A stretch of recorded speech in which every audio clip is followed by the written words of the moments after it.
Bonsoir et merci de votre fidélité sans cesse renouvelée. C'est Cartes sur table. Nous sommes mardi, 21h02. Merci d'être là pour le débat de ce soir. On va évidemment parler du Covid-19 dans le cadre de cette émission avec le premier panel constitué de deux invités. On va évoquer le volet sanitaire, revenir sur le dispositif mis en place, essayer de voir les évolutions et les changements qui ont été imposés ou alors mis au fur et à mesure que la pandémie progresse. Vous le savez, nous sommes passés en phase 2 depuis quelques semaines déjà et le Cameroun a dépassé le cap des 1000 contaminés, 1016 au dernier décompte officiel. En attendant le décompte de ce soir, on va donc évoquer tout ce volet-là avec le premier panel. En deuxième partie, on va en un mot revenir sur ce communiqué du président de la République ou alors du secrétaire général du président de la République qui rend compte de l'enquête menée à Gambour dans le nord-ouest. Vous le savez, dans la nuit du 13 au 14 février dernier, il y a eu des militaires qui ont violé les consignes et ont commis des assassinats de ce côté. L'affaire avait à l'époque été relevée par Human Rights Watch qui avait fait tout un rapport. Et aujourd'hui, le gouvernement camerounais dit donc avoir identifié les présumés coupables, traduits devant les tribunaux. Les familles vont être indemnisées.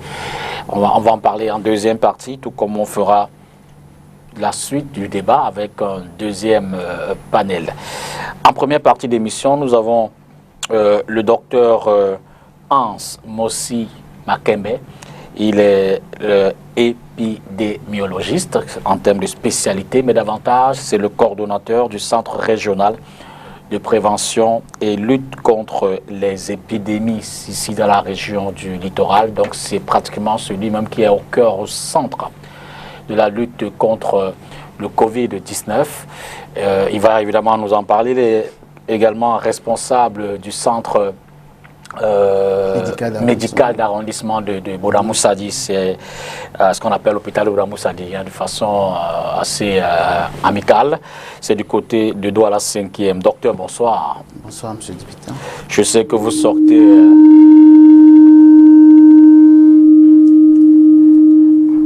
Je présume que vous nous revenez directement du front, si on peut le dire comme ça, puisque nous sommes presque en guerre contre cette pandémie.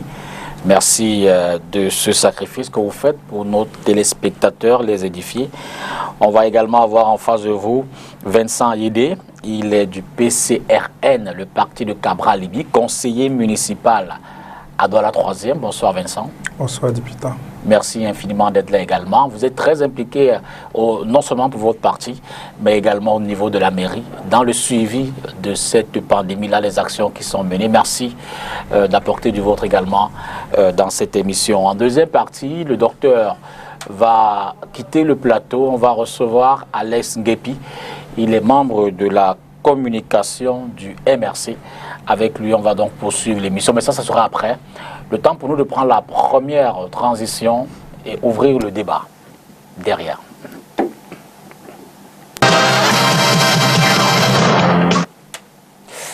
Alors, docteur, je l'ai dit, vous êtes au cœur du dispositif, ou alors l'un des éléments essentiels, la locomotive du dispositif dans le littoral. Il y a 2 ou 3 semaines, ici, on a eu votre prédécesseur, parce qu'il faut le dire, vous avez également été nouvellement nommé. Le docteur Akame était là, qui nous avait déjà essayé de nous montrer comment ça se présente.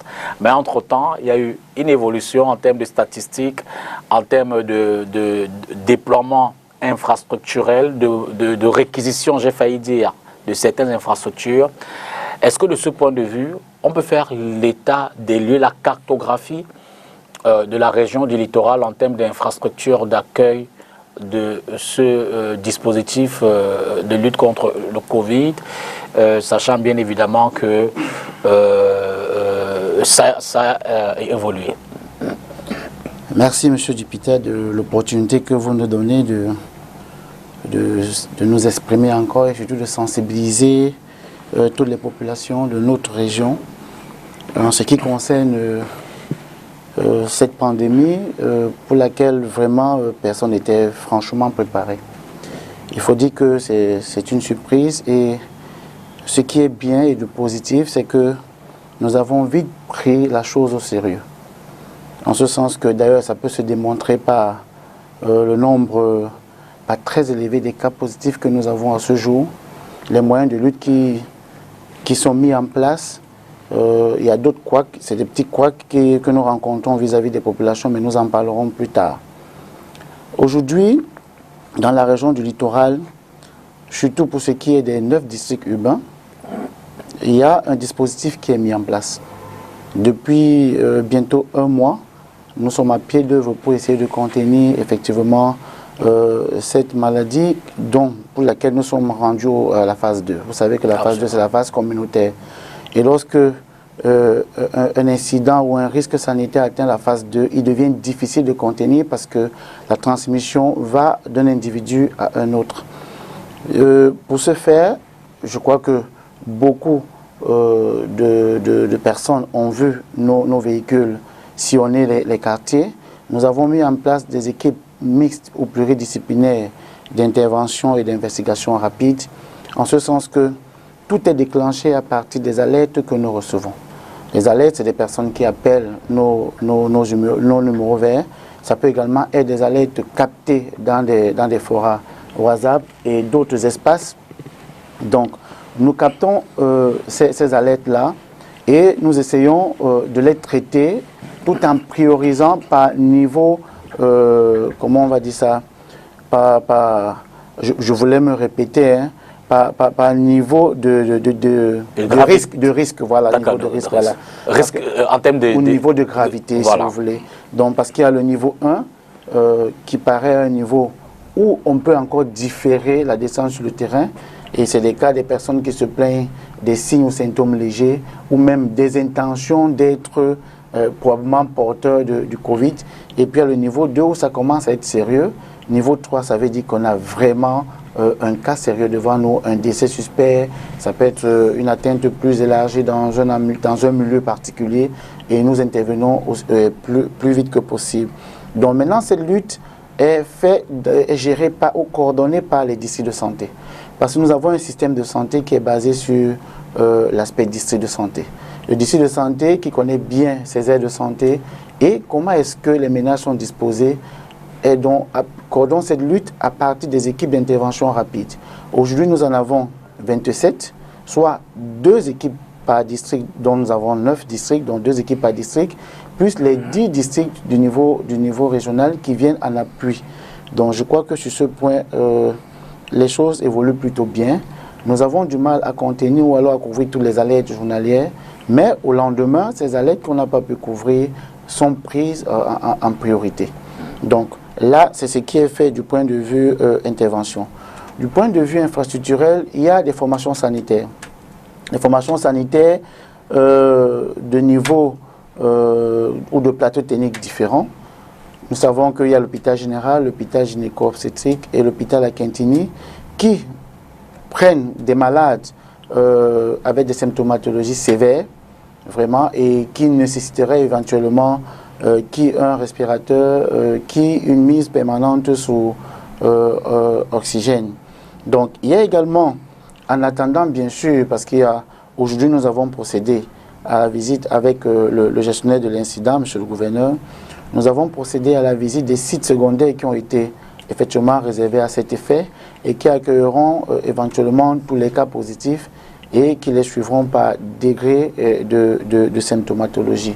Parce qu'il faut dire que tout le monde ne sera pas pris en charge dans le même site. Il y a des sites qui prendront des cas sévères, des sites qui prendront des cas positifs asymptomatiques, des cas positifs symptomatiques légers et modérés.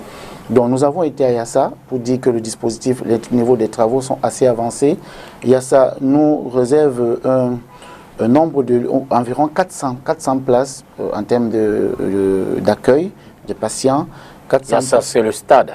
Non, Yassa, c'est les logements. Ah, les logements, oui, absolument, les logements sociaux. Je ne sais pas pourquoi je pensais au stade. Voilà, mais par contre, il y a un stade après, le stade Mbappé-Lépé, qui est également en chantier et qui accueillera environ 184 places de ces patients-là.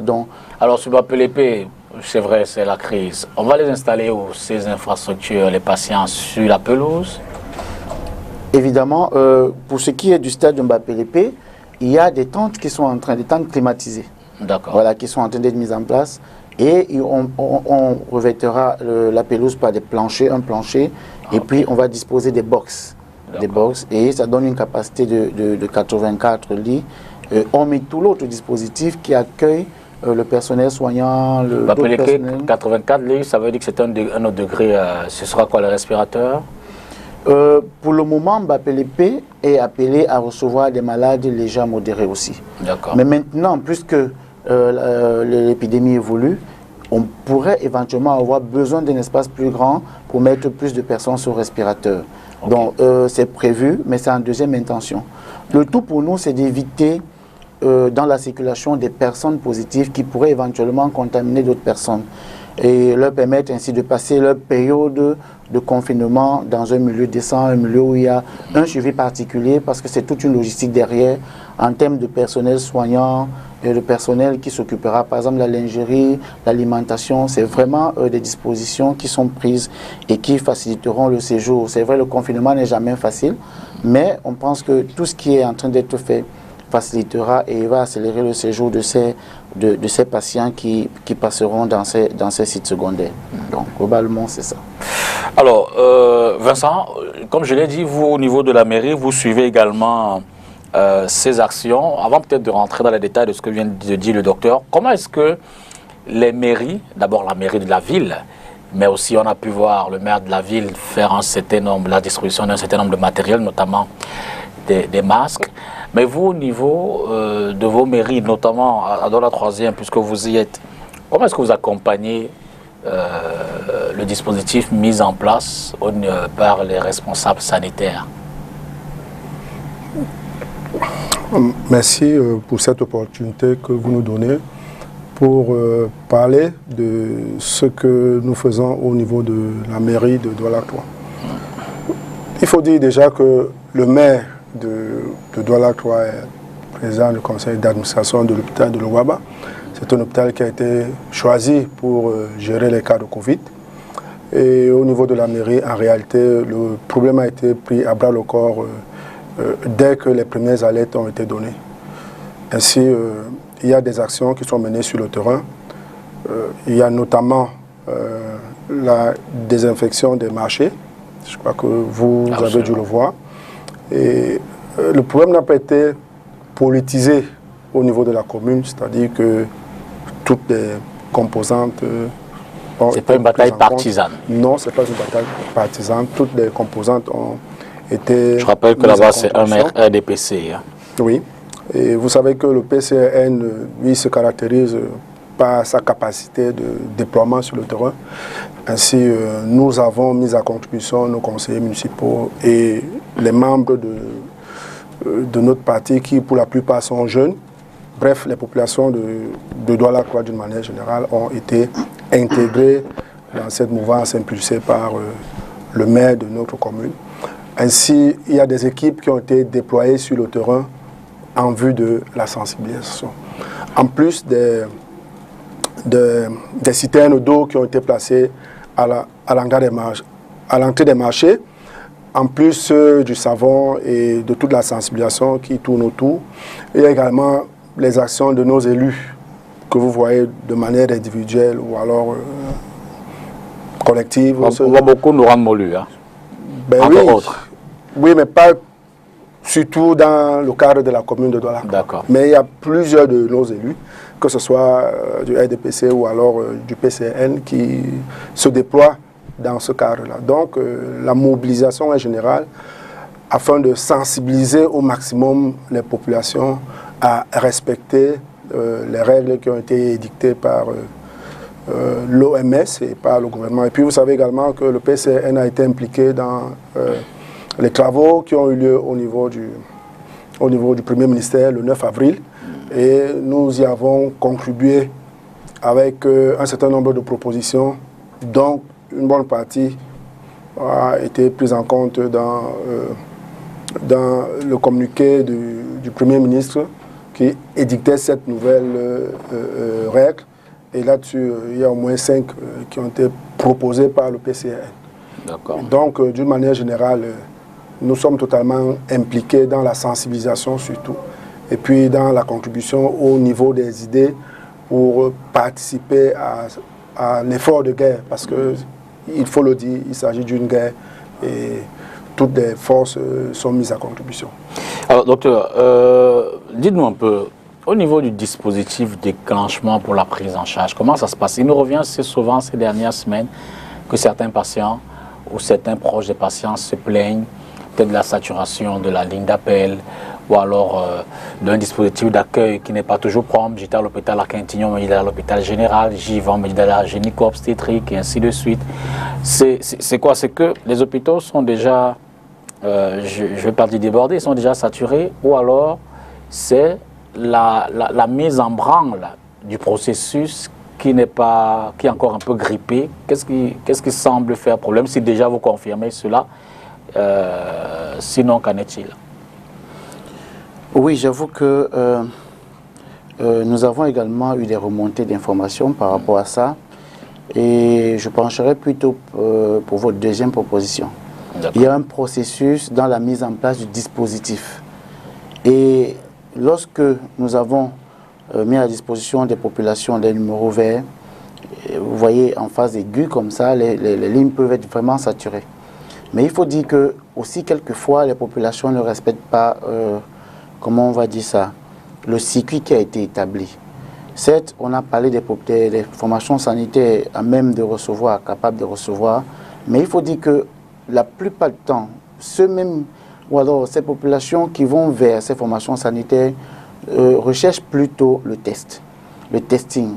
Or, on ne peut pas se lever comme ça pour aller vers une formation sanitaire. Je rappelle que M. le ministre a organisé une campagne de masse du 2 au 7 dernier, et la campagne était terminée. Parce que pendant la campagne, on a pris comme ça en vrac beaucoup de personnes, mais après la campagne, les gens ont continué à demander le test.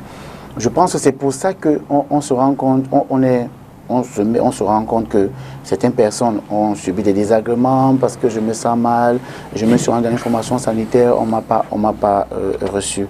Les formations sanitaires, hormis celles qui avaient été réquisitionnées, franchement, les autres n'ont pas au préalable pris des dispositions. Et ça, c'est peut-être une erreur de ces responsables de formation sanitaire. Heureusement, aujourd'hui, nous avons sérieusement sensibilisé. Et nous, d'ailleurs, demain, nous avons encore une rencontre au niveau de la délégation régionale pour essayer de mettre au point le circuit du malade et même l'accueil de ces malades-là. Parce qu'il faut absolument mettre un système de triage et de manière à gérer un peu la trop grande demande et de pouvoir éventuellement réserver un espace, soit d'observation, de mise en observation de ces cas-là. Et ça sera plus facile d'appeler dans ce cas, secondairement, les équipes d'intervention qui, elles, vont descendre dans un formation sanitaire pour pouvoir prélever.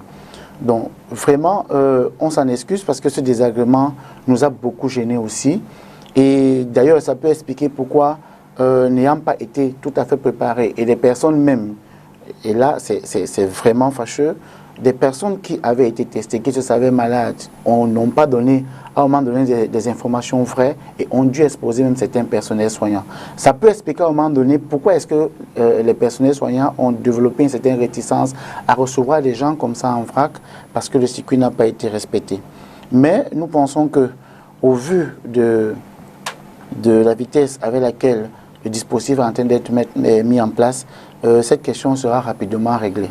Rapidement réglée parce que nous comptons plutôt orienter toutes les personnes positives vers ces centres-là et les cas suspects, rapidement les prélever pour pouvoir établir leur situation afin de les prendre en charge.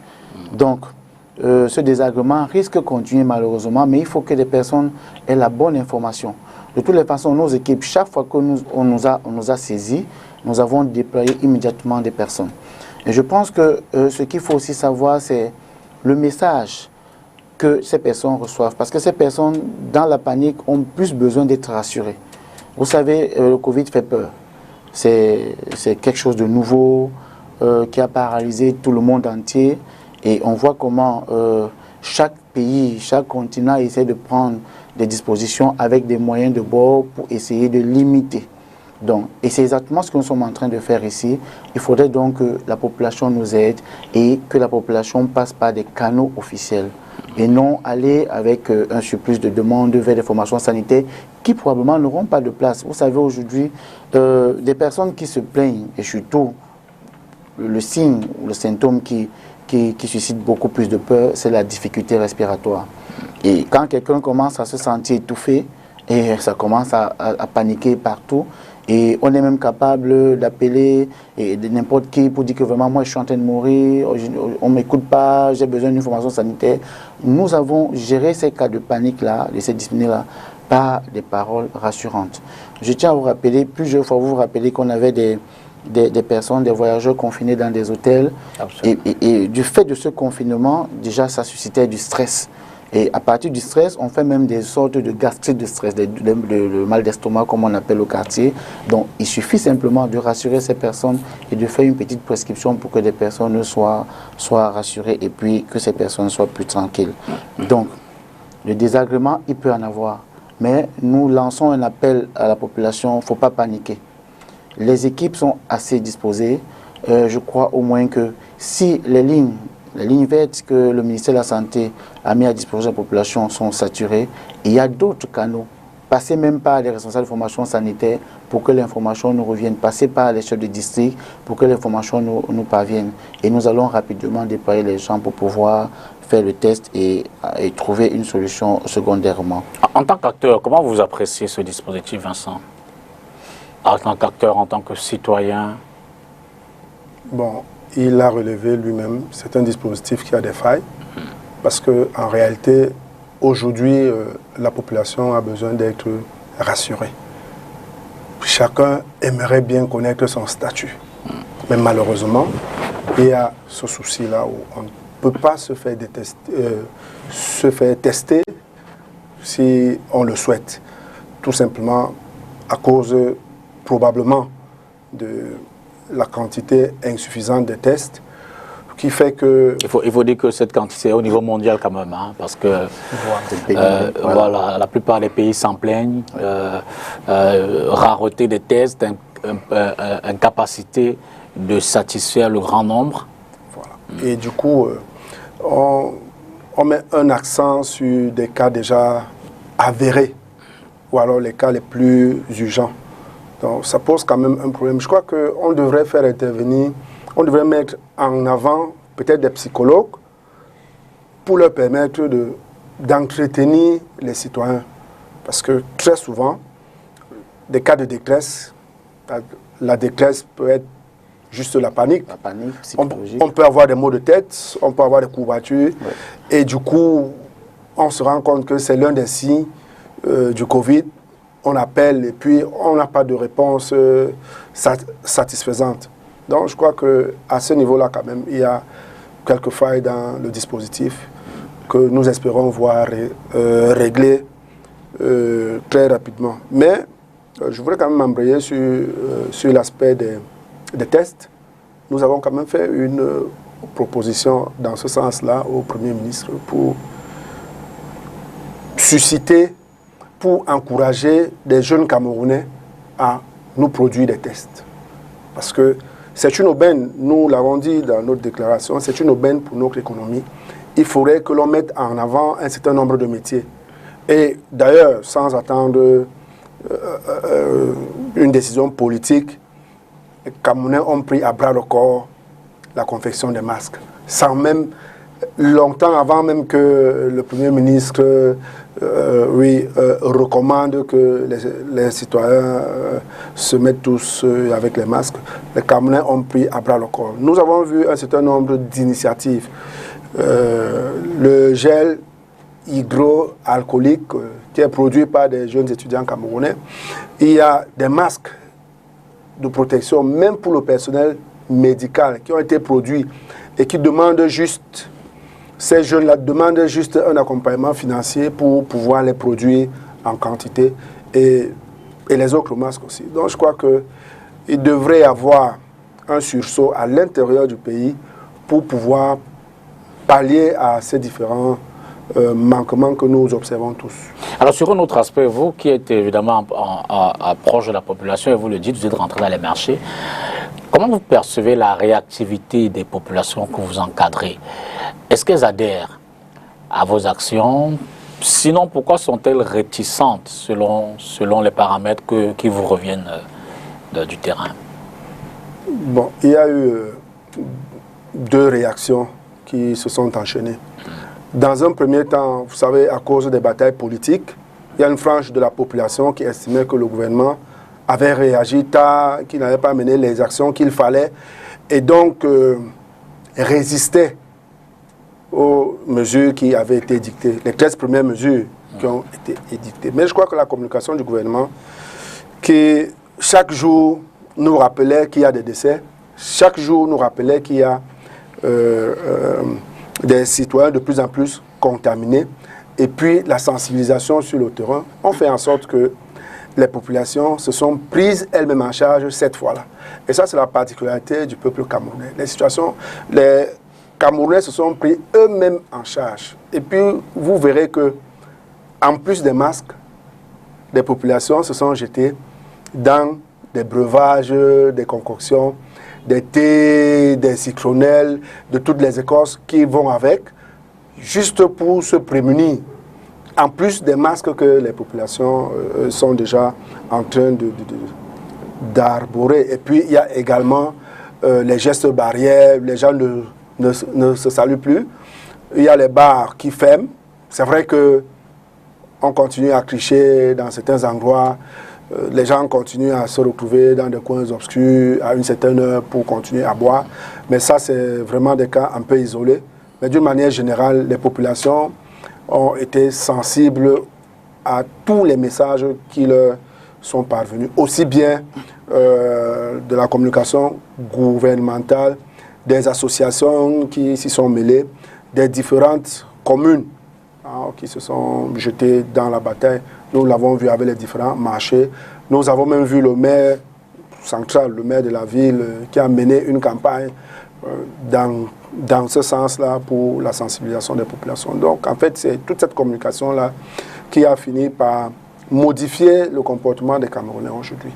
À ce jour, les Camerounais sont plus prêts, ils sont plus aguerris et font tout pour éviter au mieux de se faire contaminer.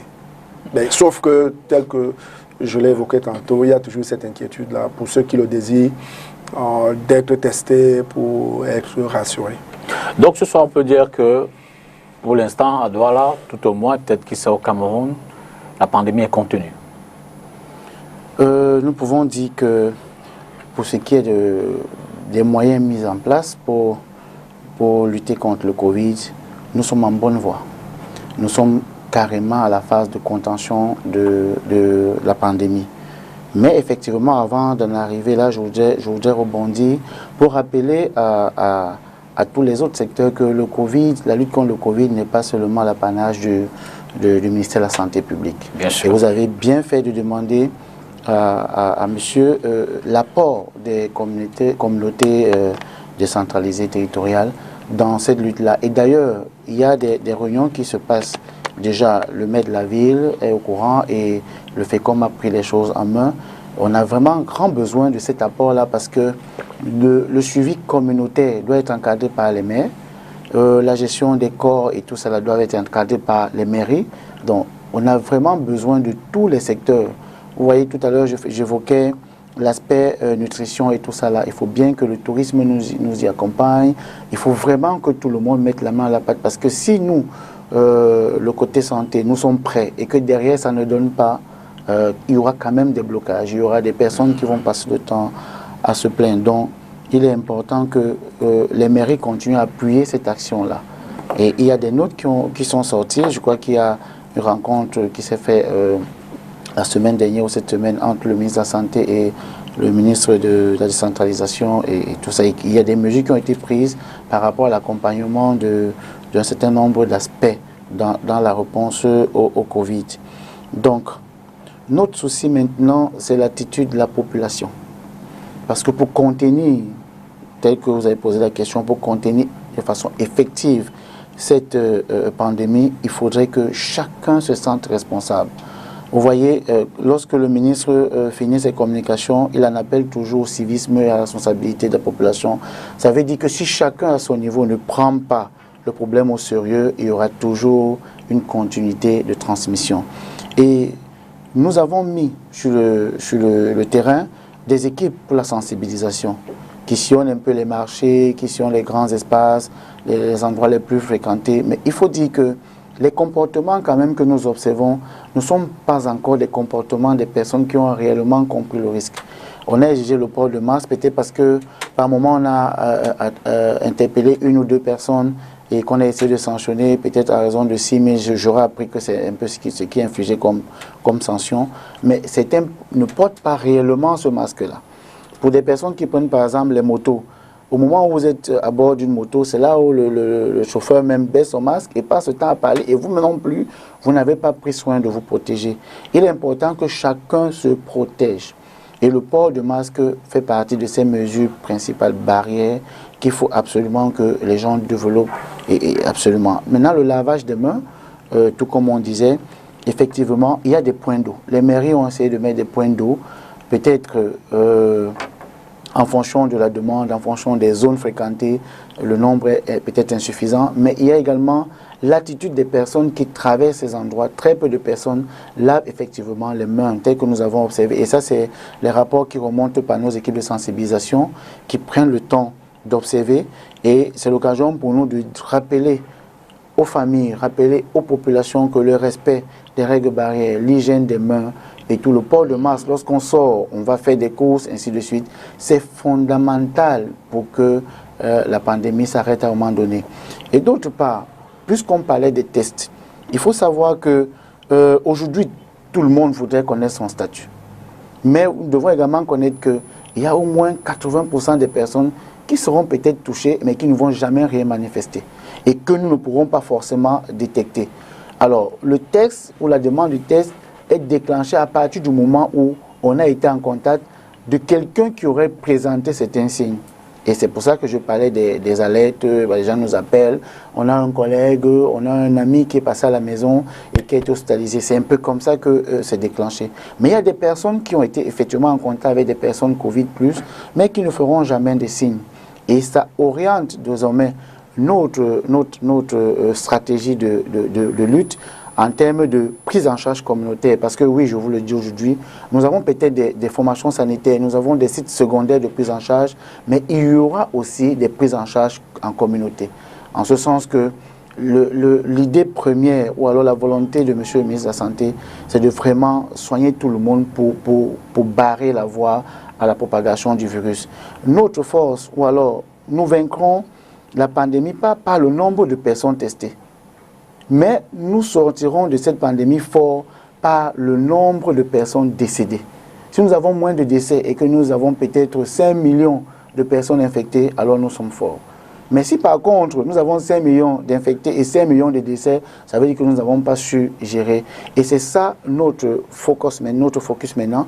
Nous voulons absolument contenir cette pandémie par le traitement immédiat des personnes non seulement positives mais également des personnes contacts. Donc d'ici peu, vous verrez que vraiment la stratégie est mise en branle et puis beaucoup de personnes seront traitées. En termes de ressources, comment est-ce que vous êtes organisé?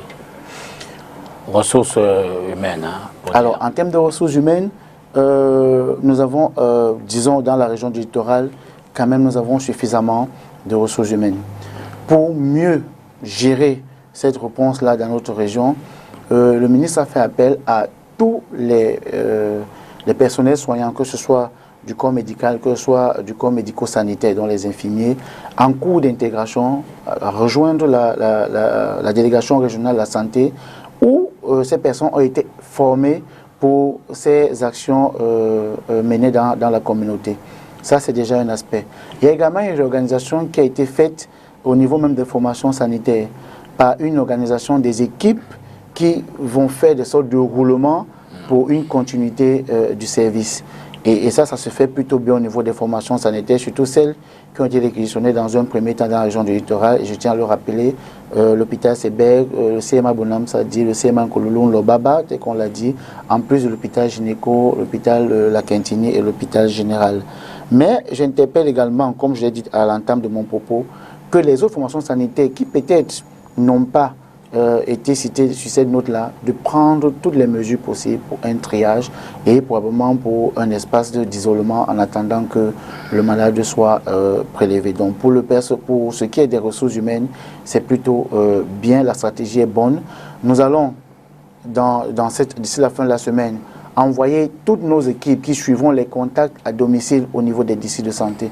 Les districts seront suffisamment mobiles et toutes les personnes seront suivies parce que jusqu'à présent, je tiens à rappeler que tous les sujets positifs et contacts étaient suivis à partir de notre base à la région et on procédait par des appels téléphoniques et on les suivait jusqu'à la fin de leur confinement à domicile. Mais maintenant, cette stratégie va changer et nous avons formé assez d'agents de santé communautaires qui vont donc travailler avec des districts pour pouvoir continuer cette activité-là au niveau même des districts de santé. Donc la région va effectivement rester dans son rôle de coordination parce qu'il faut absolument s'assurer que la stratégie mise en place sera celle-là. Pour ce qui sera de l'admission des cas dans des formations sanitaires, le personnel soignant a été briefé. Nous aurons d'ici peu un certain nombre de respirateurs qui nous seront donnés par le niveau central et ça renforcera ainsi ou ça va augmenter la capacité d'accueil des services de réanimation dans nos formations sanitaires. Mais il faut savoir que l'admission sera tout au moins contrôlée. Parce que nous avons eu une séance de travail avec le responsable de la prise en charge qui est professeur Louma, vous avez vu des notes signées et nous allons mettre un système de call, un système de call center pour pouvoir gérer au mieux avec des dispositions d'ambulance en fonction des districts pour pouvoir recueillir ou alors récupérer rapidement ces personnes qui seraient demandeuses de soins. Donc je pense que nous sommes plutôt dans une bonne dynamique et en attendant que les centres secondaires soient vraiment prêts, vraiment les choses iront nettement bien. Mais il ne faut pas que la population, en attendant que tout ce dispositif soit vraiment assez huilé, que la population continue dans cette panique-là, mais plutôt qu'elle se rapproche de nous pour avoir la bonne information. Qu'elle ne vienne pas forcément vers nous parce qu'il faut le test, mais il faut venir pour poser la question, quelle est la conduite à tenir parce que j'ai telle chose. Et là, vous aurez la meilleure attitude possible parce que vraiment la demande est énorme. Notre préoccupation est de pouvoir traiter tout le monde en attendant, puisque les tests sont assez rares. Voilà. Alors, vous, au niveau de la mairie, est-ce que vous commencez déjà à ressentir le poids de cette pandémie-là? Probablement en termes d'activité, en termes de déploiement peut-être des équipes, en termes de sacrifice, pour ne pas me redire, certaines activités qui auraient dû être menées, qui sont orientées à faire plus de sacrifices pour le Covid. Est-ce que ça se ressent déjà? Bien sûr que si, ça se ressent. Déjà, le conseil n'a pas pu se tenir. Absolument. Il ne vous a pas échappé. Mesures barrières. Oui, à Douala-Actois, il y a 61 conseillers municipaux et le nombre maximal étant 50. Donc le conseil n'a pas pu se tenir jusqu'à présent. Bon, au-delà de ça, l'exécutif qui a pris fonction n'a pas eu le temps de travailler véritablement et a foncé directement sur les actions liées au Covid en termes de sensibilisation, en termes de mobilisation sur le terrain. Bon, il faut également dire que de temps en temps, nous fermons quelques marchés pour mener ces activités de désinfection. Il y a également des problèmes d'insécurité qui commencent à se poser. Parce qu'à une certaine heure, il n'y a pas assez de gens dehors. Il y a des retours d'informations qui font état des problèmes d'insécurité. Bon, et puis, il y a un certain nombre d'activités qui ne fonctionnaient que dans la nuit, du fait de la fermeture des bars, du fait de la fermeture de toutes les autres boutiques, des magasins et autres ne parviennent plus à fonctionner. Donc, sur le plan économique, ça commence à se ressentir. Il y a beaucoup plus de gens qui restent à la maison. Oui. Vous envisagez évidemment des mesures pour pallier. On n'est pas dans l'exécutif. Je ne vais pas vous couper, mais pour rester dans l'économie, c'est pour dire que même les formations sanitaires ont commencé à payer le prix du coronavirus. Les formations sanitaires se sont vidées, que ce soit celles qui prennent en charge ou qui ont été réquisitionnées, que ce soit les autres, parce que les gens ont vraiment peur. Mais il faut ici rappeler aux populations qu'il ne faut pas paniquer, il ne faut pas rester avec les problèmes de santé à la maison parce qu'il y a un système de triage qui est mis en place. Et effectivement, nous sommes conscients de ça et Dieu sait comment on va remonter cette pente parce que les formations sanitaires ne parviennent pas. Et Dieu sait comment ces personnes que nous gardons, par exemple, pour notre pavillon, consomment énormément en intrants, en oxygène et ainsi de suite. Donc il faut, heureusement, des mesures sont en train d'être prises, mettre en place un système pour renouveler les stocks et de pouvoir bien prendre en charge. Parce que, vous savez, la volonté et ce qui a été dit, c'est que la prise en charge de ces patients est gratuite. Et donc, il faudrait que derrière, qu'il y ait un système qui permettrait aux formations sanitaires de gérer cette pression induite par ces malades-là. Donc, vraiment, côté économique, ce n'est pas seulement les commerces, mais également les autres activités. Mais il faut faire avec parce que si on ferme les yeux par rapport à ça, ça sera l'hécatombe. Nous allons ramasser des morts et c'est plutôt la bienvenue. Vous savez, on a géré beaucoup d'épidémies par le passé, le choléra et tout ça, mais ce n'est pas pareil. Là, c'est quelque chose de beaucoup plus sérieux et il faudrait que les gens comprennent que même si il faille fermer pendant un petit moment, c'est plutôt bien de rester vivant et de continuer à mener son activité plus tard. Et si tout le monde respectait ce confinement, cet arrêt, si tout le monde respecte dès aujourd'hui, je parie qu'on n'aura pas plus d'un mois et on aura contenu totalement cette pandémie-là avec les moyens qui sont mis sur pied. Alors, je n'ai pas fini tout à l'heure, si vous le permettez. Pour ce qui est de l'impact au niveau de la mairie, vous savez évidemment que la mairie a besoin des recettes. Évidemment. Et si les activités commerciales, qui sont les principales pourvoyeuses de revenus à la mairie, ne sont pas menées, évidemment, la mairie aura des difficultés à pouvoir renflouer ses caisses et donc amener les actions qu'elle avait prévu de mener. Donc, il y a vraiment un certain impact sur le plan économique déjà qui commence à se ressentir et qui va se ressentir davantage. Parce qu'il faudra, à un moment donné, lever la pédale douce sur les commerçants pour ce qui est de la collecte des différentes taxes et impôts, pour être sûr que ces gens ne vont pas être asphyxiés dans leurs différentes activités. Et je présume que vous allez regarder le côté central, pouvoir public, pour ces mesures supplémentaires, ou tout au moins sur le plan économique, qui sont très souhaitées, très voulues par notamment les hommes d'affaires, JCAM et CAM. Je ne suis qu'un conseiller municipal. Alors, je serais peut-être de bons conseils pour monsieur le maire. Alors, autre chose, docteur, on a observé très souvent des cas, je ne veux pas dire de précipitation, mais je veux dire que quand il y a un cas de décès dans le Covid, évidemment la manipulation du corps, elle est très encadrée, ça s'enterre très rapidement. À ce niveau-là, quel est le process? Merci, merci vraiment de poser cette question. C'est une question brûlante. C'est une situation assez difficile parce que, et je le rappelais encore lors de notre réunion d'hier, il est question que les populations soient suffisamment sensibilisées. Je disais tout à l'heure que le Covid est un virus assez dangereux qui peut tuer très vite lorsqu'il s'installe vraiment avec toute la symptomatologie qu'on lui connaît. Il faut savoir également qu'en dehors du Covid, on a d'autres risques sanitaires tels que le choléra, que j'ai évoqué tout à l'heure. Lorsque quelqu'un décède du choléra, c'est également un enterrement sécurisé qui se passe. Ce que nous faisons en général dans ce cas, on traite le corps. Le corps est traité, il est décontaminé avec des normes, avec des techniques particulières. D'ailleurs, toutes nos personnes qui ont été formées pour le WASH, hygiène d'assainissement ou assainissement, connaissent très bien les techniques avec toutes les solutions que nous utilisons. Tout ça dans le but d'annuler les risques de propagation de la maladie. Et lorsque ces décès surviennent, il est très risqué de remettre les corps aux familles. Vous savez que les habitudes culturelles, il y en a ici qui font les autopsies traditionnelles, les gens qui manipulent ou qui font des scarifications, c'est extrêmement risqué et ça peut seulement, lors d'un funérail, entraîner une propagation, une exposition plus large de ces personnes-là. D'ailleurs, pour éviter même ces propagations, vous savez que le nombre de personnes est assez encadré par rapport à une cérémonie, on parle de moins de 50 personnes. Donc pour nous, de notre côté, le traitement que subissent ces corps est également un traitement qui empêche la propagation de la maladie.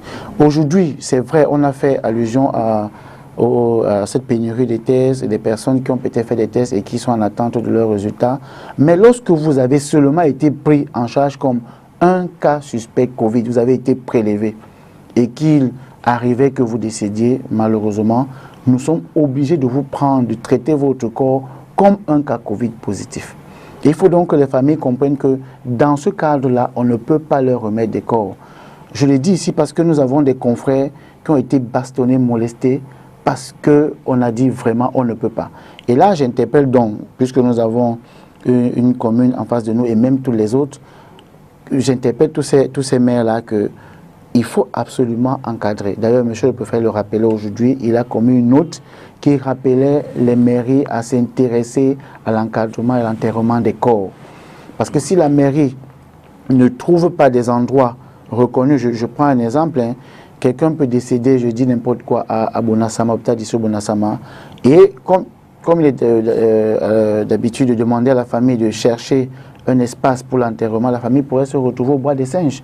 Et au Bois des Singes, imaginez seulement tout ce trajet-là, et très souvent les décès surviennent la nuit, il faut gérer tout ça, c'est extrêmement compliqué. Normalement, ce n'est pas aux familles de gérer ce stress-là. Quelqu'un qui est déjà affligé par la perte d'un membre cher devrait être accompagné d'une certaine façon.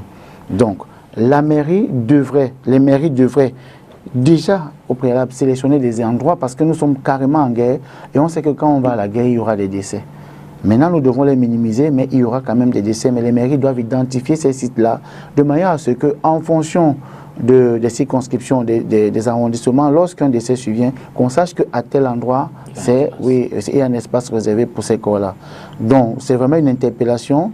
Parce que jusqu'à présent, les districts se battent comme ils peuvent, les responsables de formation sanitaire se battent comme ils peuvent, mais il y a encore beaucoup de soucis.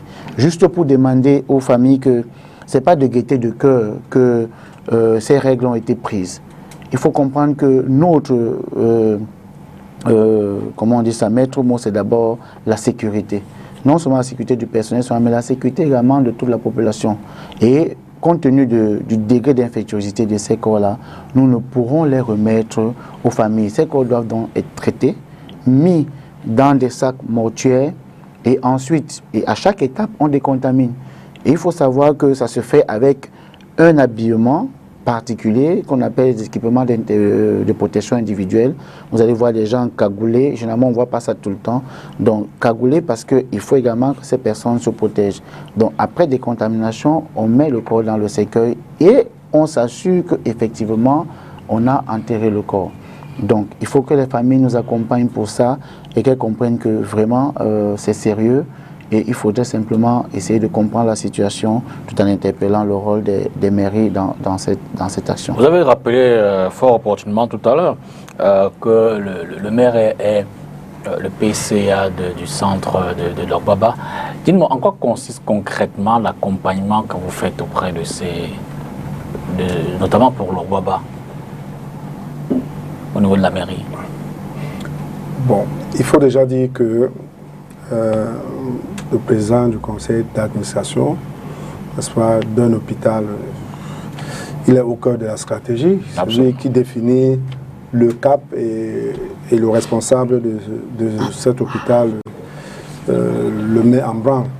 Maintenant, pour ce qui est des différentes actions menées au niveau de la mairie, tel que je le disais, vous savez, nous faisons l'expérience de la décentralisation.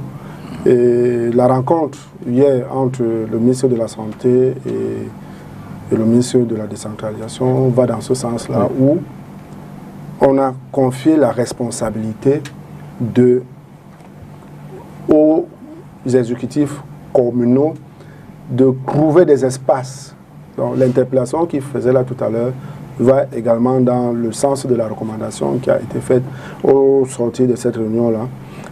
Une réunion à laquelle a pris part le directeur du FECOM, qui est le patron des communes. Oui. Donc, les différentes communes, désormais, vont trouver des espaces, tels qu'on le disait, pour mieux gérer ces différents enterrements-là. Et je pense qu'en réalité, c'est une bonne chose que ces morts du Covid se retrouvent dans un espace.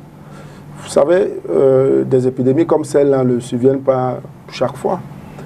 On pourra bien aménager ces espaces, les familles pourront venir à cet endroit-là. Vous savez, chez nous, en Afrique, le mort n'est jamais parti comme ça. On veut toujours un contact avec la personne qui est partie. Donc ce sera une aubaine pour, je ne dis pas une aubaine, mais une occasion quand même pour ces familles-là de pouvoir se recueillir de temps en temps si elles le désirent. Donc les maires également vont trouver ces différents espaces qu'ils pourront aménager à cette fin. Et voilà, ce sera une bonne chose pour ces familles-là.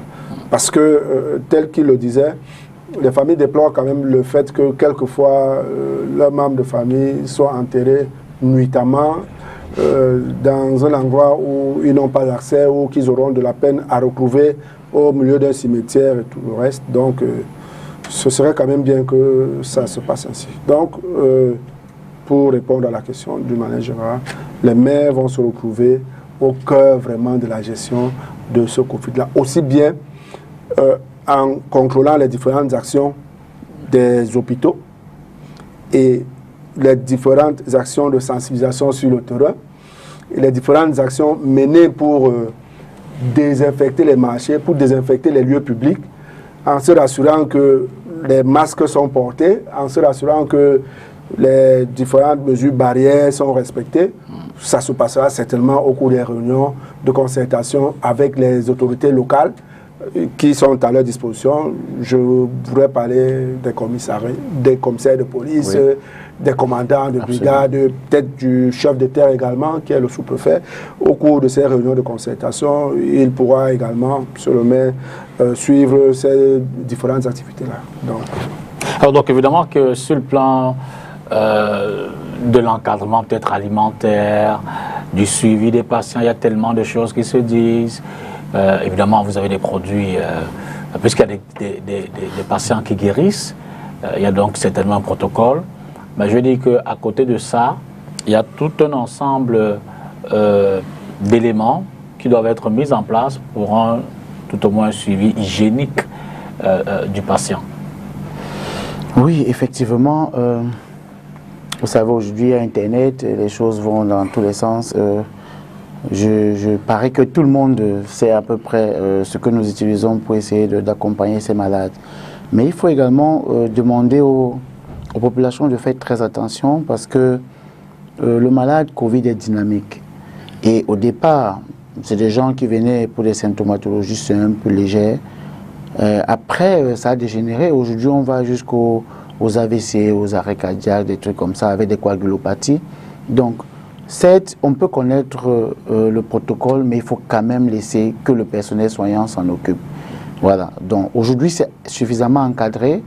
Et pour la plupart des pharmacies qui ont compris, moi je l'ai constaté encore, tant que vous n'avez pas une ordonnance dûment signée par un médecin, on ne vous vend pas le médicament.